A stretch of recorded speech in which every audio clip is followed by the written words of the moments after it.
Good morning, good afternoon, and good evening. Wherever you are, welcome to today's Bible reading from 1 Thessalonians chapter 5. Matthew Henry has separated this into three parts. The Apostle Paul exhorts to be always ready for the coming of Christ to judgment, which will be with suddenness and surprise in verse 1 to 11. He directs to several particular duties in verse 12 to 22 and concludes with prayer, greetings, and a blessing from 23 to 28.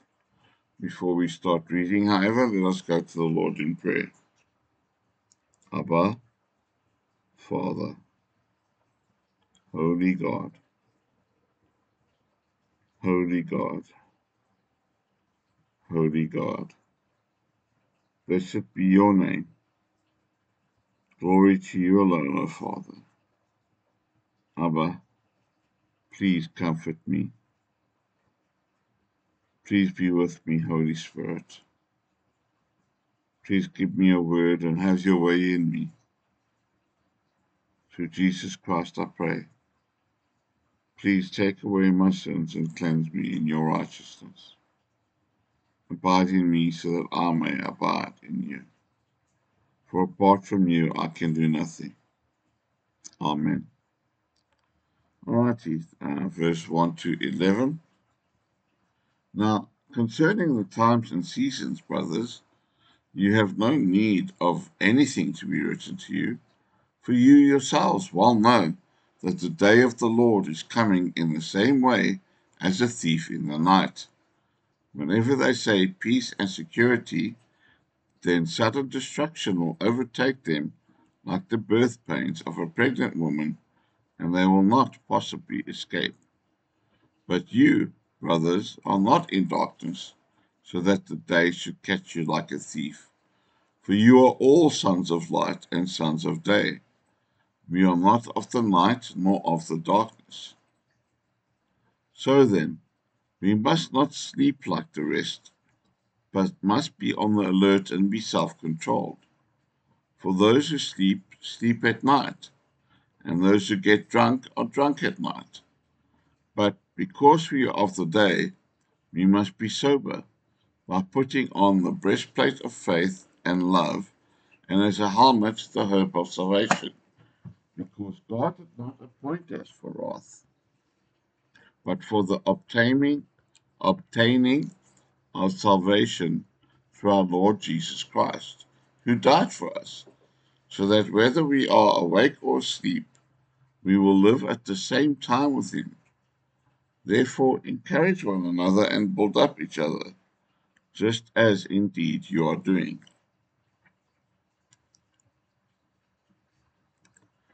It is needless or useless to ask about the particular time of Christ's coming.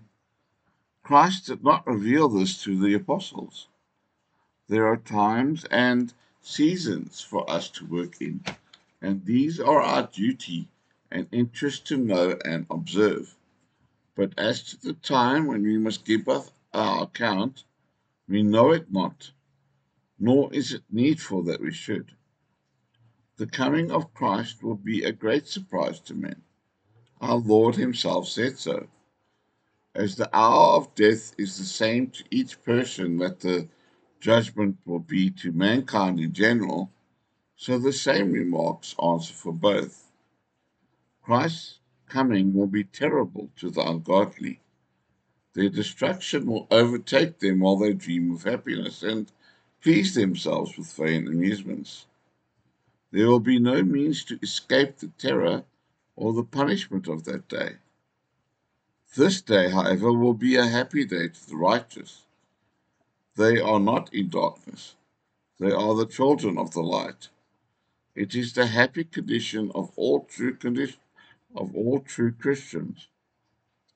But how many are speaking peace and safety to themselves,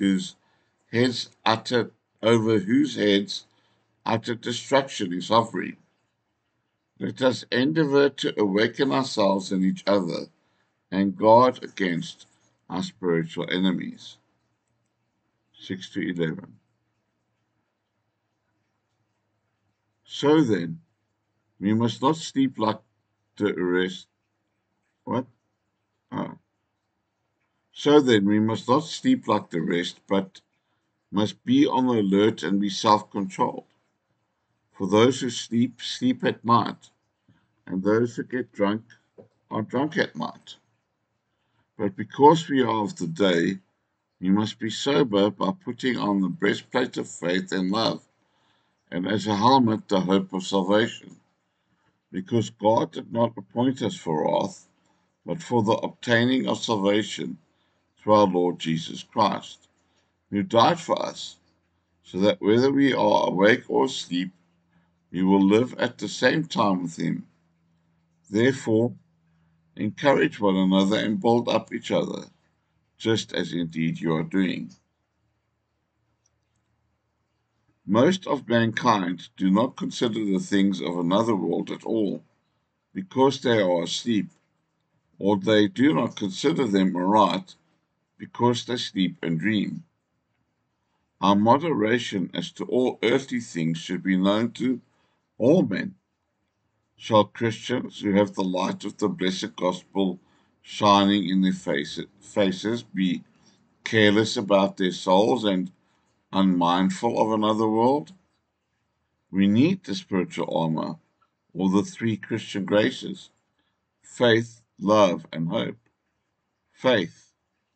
If we believe that the eye of God is always upon us, that there is another world to prepare for, we shall see reason to watch and be sober. True and fervent love to God and the things of God will keep us watchful and sober. If we have hope of salvation, let us take heed of anything that would shake our trust in the Lord. We have ground on which to build unshaken hope when we consider that salvation is by our Lord Jesus Christ, who died for us to atone for our sins and to ransom our souls. We should join in prayer and praise with one another. We should set a good example one before another. And this is the best means to answer the end of society. Thus we shall learn how to live to him, with whom we hope to live forever. 12 to 15. Now we ask you, brothers, to respect those who labor among you and rule over you in the Lord and admonish you, and to esteem them beyond all measure in love, because of their work. Be at peace among yourselves. And we urge you, brothers, admonish the disorderly, console the discouraged, help the sick, be patient towards all people. See to it that no one pays back evil for evil to anyone, but always pursue good towards one another and towards all people. The ministers of the gospel are described by the work of their office, which is to serve and honor the Lord.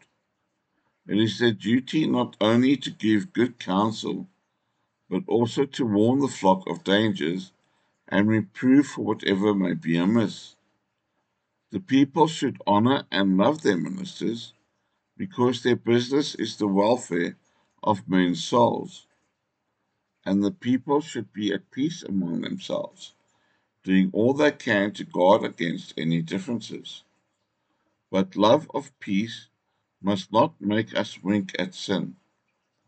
The fearful and sorrowful spirits should be encouraged, and a kind word may do much good. We must bear and forbear. We must be long suffering and keep down anger, and this to all men. Whatever man do to us, we must do good to others. 16 to 22. Rejoice always. Pray constantly. Give thanks in everything, for this is the will of God for you in Christ Jesus. Do not quench the spirit. Do not despise prophecies, but examine all things. Hold fast to what is good. Abstain from every form of evil.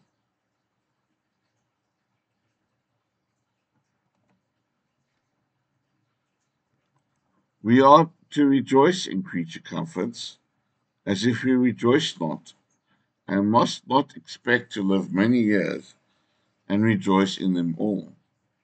But if we do rejoice in God, if we do rejoice in God, we may do that evermore, and not just for the short amount of time allotted to us. A truly religious life is a life of constant joy, and we should rejoice more if we prayed more. Prayer will help forward all lawful business and every good work. If we pray without ceasing, we shall not want matter for thanksgiving in everything. We shall see cause to give thanks for sparing and preventing, for common and uncommon, past and present, temporal and spiritual mercies, not only for prosperous and pleasing, but also for afflicting providences, for chastisements and corrections. For God designs all for our good, though we at present see not how they tend to it. Quench not the Spirit. Christians are said to be baptized with the Holy Ghost and with the fire. He worketh as fire by enlivening, and purifying the souls of men. As fire is put out by taking away fuel, and as it is quenched by pouring water, or putting a great deal of earth upon it, so we must be careful not to quench the Holy Spirit by indulging carnal lusts and affections, minding only earthly things. Believers often hinder their growth in grace by not giving themselves up to the spiritual affections raised in their hearts by the Holy Spirit. By prophesying, here understand the preaching of the word, the interpreting and applying the scriptures. We must not despise preaching, though it is plain. We are told no more than what we knew before. We must search the scriptures, and proving all things must be to hold fast that which is good. We should abstain from sin and whatever looks like sin, leads to it, and borders upon it. He who is not shy of the appearances of sin, who shuns not the occasions of it, and who avoids not the temptations and approaches to it, will not long keep from doing it. So what he's saying is here is don't flirt with sin. You can't flirt with sin before you're sinning. Keep away from it. Flee from sin. 23 to 28. Now may the God of peace himself sanctify you completely, and may your spirit and soul and body be kept complete, blameless at the coming of our Lord Jesus Christ. The one who calls you is faithful, who will do this. Praise God for his faithfulness to us. Help us to be faithful to him. Pray for brothers, pray for us, pray for me. Greet all the brothers with a holy kiss. I adjure you by the Lord. Have this letter read aloud to all the brothers. The grace of our Lord Jesus Christ be with you. The apostle prays that they might be sanctified more perfectly, for the best are sanctified, but in part, while in this world. Therefore, we should pray for and press towards complete holiness. Christianity and religion is not a passive thing. And as we must fall, if God did not carry on his good work in the soul, we should pray to God to perfect his work within us until we are presented faultless before the throne of his glory. We should pray for one another, and brethren should thus express brotherly love. This epistle was to be read to all the brethren. Not only are the common people allowed to read the scriptures, but it is their duty and what they should be persuaded to do. The word of God should not be kept in an unknown tongue, which it was for a very long time. It was kept in Latin, but transplanted, that as all men are concerned to know the scriptures, so that they may be able to read them. The scriptures should be read in all public congregations, for the benefit of the unlearned especially. We need no more to make us happy than to know the grace of our Lord Jesus Christ. Amen. He is an ever-flowing and an overflowing fountain of grace to supply all our needs and wants, but our wants must be towards his word and what he directs. Well, go with God, everybody. If you have any comments, please leave them for me to respond to. Any prayers you need for yourself, I will gladly pray for you. For now, please like, subscribe, and share the word so we can share the word. God bless you.